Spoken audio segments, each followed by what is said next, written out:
Какъв е този тостер тук, бе? Елак малко, на кой е този тостер? Какво прави тук на масата? Не е моя, брат, не знам. Знаеш, ако сложиш филия вътре, са види бъдещи. Маляци, според мен е този тостер прокалнат.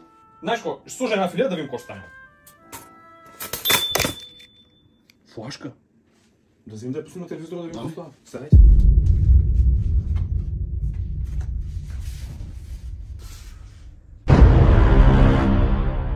Тя да слуга на филика. Пробвай.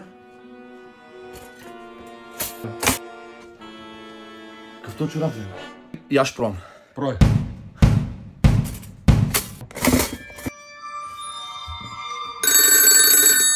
Ало? Забавлявате ли се? Малец, казах ви, че е прокалнат. Добре, сега ще го правим този тостер, бе. Аз не го искам, брат, за мен е прокалнат. Махай от този буклук, бе. Ако се отървете от мен, ще ви убия на момента.